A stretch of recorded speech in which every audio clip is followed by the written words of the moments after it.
Hey everyone, welcome back to the channel. I got a fun one for you guys. I was running into something that I think that many people could relate to. I was running into some lack of motivation for the hobby. Really just projects and painting projects that I started that I just didn't have the motivation to finish. I had a few going at the same time, which I think didn't help the situation. And then I also just kind of overloaded my workstation. So what I decided to do was clean everything up, start from scratch, build some new 3D print some files to get some new organization and drawers and things like that, and then just kind of clean up my hobby station and kind of have a reset. I think this is going to be good for me, especially given I haven't had a ton of time to do the hobby, and I think having a nice and organized and clean and put away hobby space will help me to find that motivation or get that motivation, and then continue on with some of my projects and finish off some of them.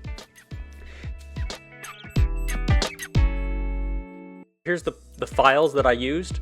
You can find them on my Mini Factory. They were only $10. I will link them down below.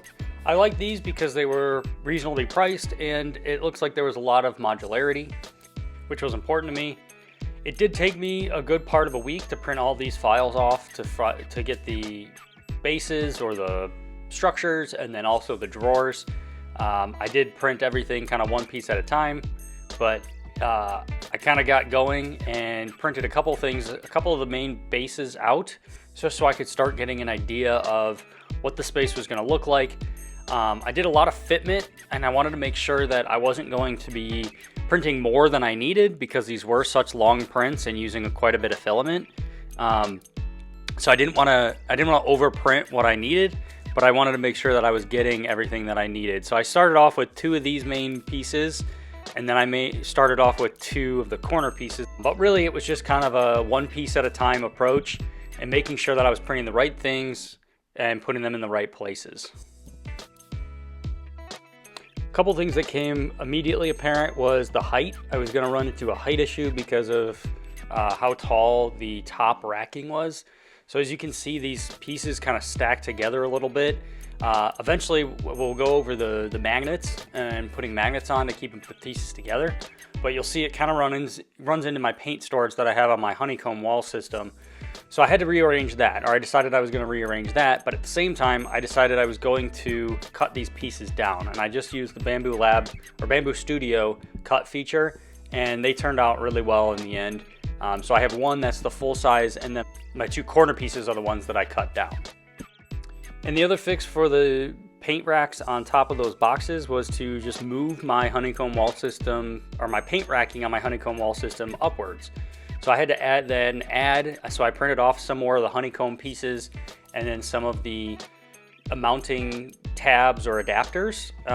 So I did have to print that off, which took a little bit of extra time. But I think in the end, it expanded my ability or my amount of storage available, and then also helped me move some of those things up so that I could fit those paint racks on top of those main drawer boxes. If you guys want to see a honeycomb wall system video, I can do one. I don't really have any more that I need to do, but I do have 2 separate places. I have this by my 3D printing setup for all my tools and glue and things like that. And then I also have it here, obviously, for some of my paint storage. So I can always do a review video if you guys are interested in that. Let me know down in the comments if that's something you would be interested in seeing. Otherwise, we'll just kind of move on here. And this was pretty much the final result. As you can see, I could get those higher paint racks on that corner there. I'm deciding not to put another one underneath where my Pro Acryl paints are, but again, you can see how much space this added, and I even have space to expand. I'm probably going to add a couple more of these racks just to have some space adding to my collection. So as I mentioned, these files were made to take I think 4 by 1 millimeter magnets. But one thing you want to make sure that you're doing is paying attention to the polarity of those magnets, which is what I was demonstrating there. So they only fit one way. So when you're trying to put magnets on both sides or each side of the pieces to make them fit together or get a stronger bond when they fit together, you will run into issues if you don't put them in there correctly. So I'll show you what I did, but I will say one of the things I did run into with this is these magnets just weren't strong enough, or they aren't strong enough for what I wanted or was hoping for. So I do end up, after the video, I do end up putting some double-sided tape on here just to keep these together. I was hoping to keep the magnets so that I could keep it a little bit modular in case I ever wanted to add or subtract pieces onto this, but I think the magnets do a okay job, but there's still just there's not enough weight to these to really keep everything together, or there's really not enough strength with the magnets to keep them together.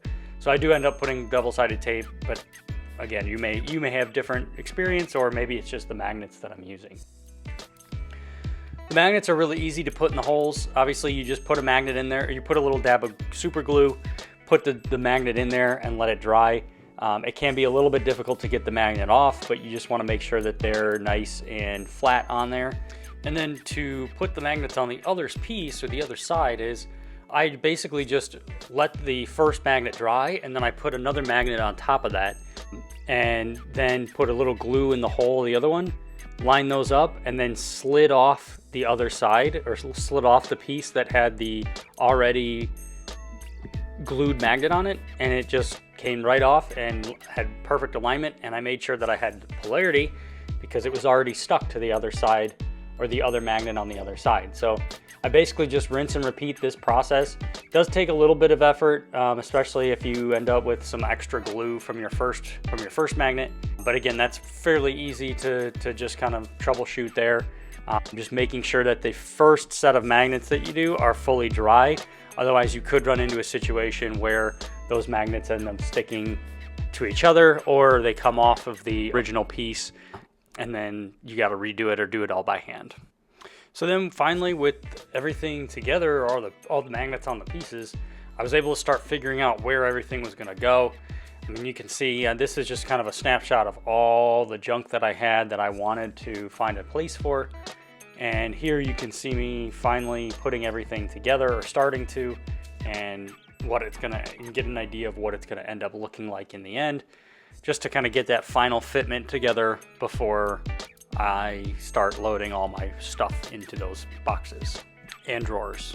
A couple of comments or notes as you look here. So one of the big ones is you can see that big opening, or the one that I did not print a drawer for. I just figured that one will be easier. You'll see that I put some of my texture paints and glue in there. Those are just things that I want readily available, and just kind of putting them in there. And I felt like the drawer would make it less likely that I end up using that material, so I figured I would leave it open for this time.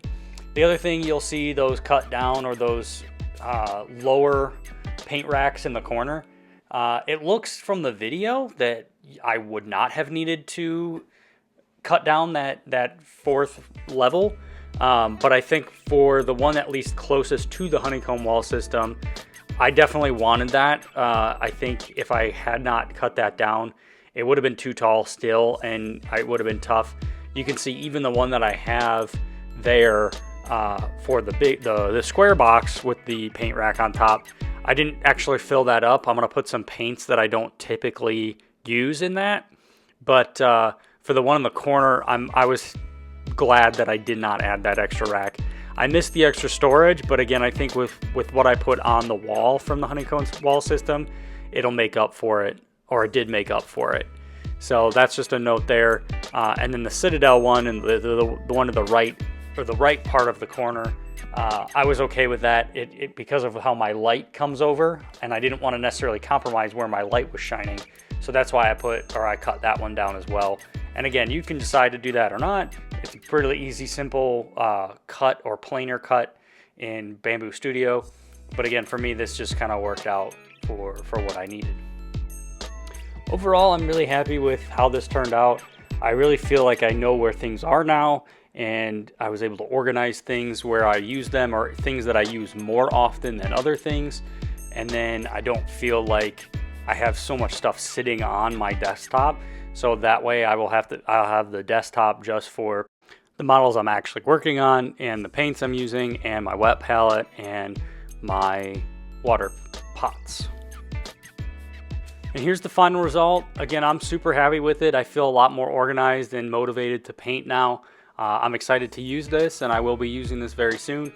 Thanks again for watching. Once again, if there's any questions or anything, please like and put a comment down below. And we'll see you guys in the next one.